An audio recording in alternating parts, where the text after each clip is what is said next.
জাভেদ চা বাগানে ঘুরতে এসেছে তার চাচার বাসায়। অনেক রাত, ভালো লাগছে না, কিছুতেই ঘুম আসছে না। জাভেদ রুম থেকে বেরিয়ে এলো। সবাই ঘুমাচ্ছে, শুধু জাভেদের চোখে ঘুম নেই। সে হেঁটে হেঁটে অনেক দূর চলে এলো। সিলেটে ছোটো ছোটো পাহাড় আছে, সেই পাহাড়গুলো দেখতে অনেক ভালো লাগে। হঠাৎ জাভেদ দেখল একটি লোক আর একটি মেয়ে, ওরা হাত ধরাধরি করে দূর পাহাড়ের দিকে যাচ্ছে। মনে হচ্ছে লোকটি পা সামলাতে পারছে না, টলমলো করছে পা দুটো, বারবার সে মেয়েটির ঘাড়ের ওপর পড়ে যাচ্ছে। জাভেদ দূর থেকে তাদেরকে ফলো করলো। হঠাৎ দেখল লোকটি মেয়েটিকে নিয়ে একটি ঝোপের আড়ালে চলে গেল।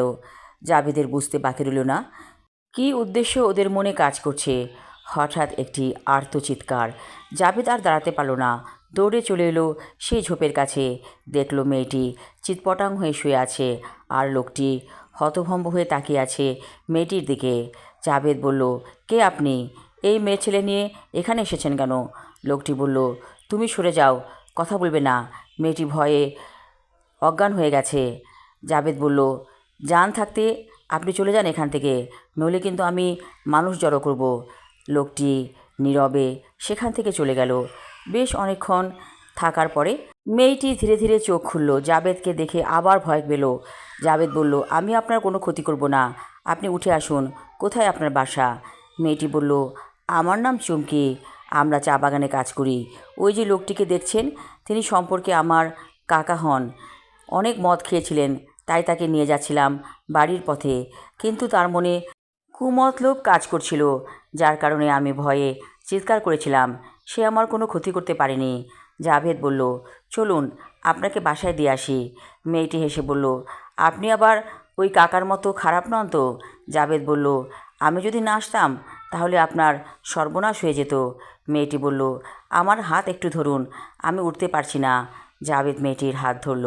তারপর অনেকটা দূর পথ এগিয়ে যাবার পরে মেয়েটি বলল, আমার বাসা এখান থেকে কাছেই, আপনি আর আসবেন না, নইলে কেলেঙ্কারি হয়ে যাবে। জাভেদ বলল, ঠিক আছে, আমাদের আবার দেখা হবে। মেয়েটি চলে গেল পাহাড়ের আঁকাবাঁকা পথ বেয়ে দূর কোথাও। জাভেদের মনে হচ্ছে ও পথ হারিয়ে ফেলেছে। এই প্রথম চাচার বাসায় বেড়াতে এসেছে। কোন পথে যাবে সে? হঠাৎ করে একটি লোক দেখলো সামনেই। সে বলল, আপনাকে তো আমরা খুঁজছি, চলুন আমার সাথে।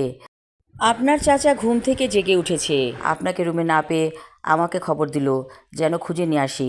এলাকাটা ভালো না, ভূতপ্রেত আছে, আসুন আমার সাথে। জাভেদ লোকটিকে অনুসরণ করলো।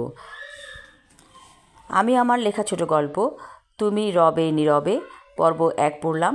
পরবর্তী অংশ থাকবে আগামী পর্বে। ধন্যবাদ।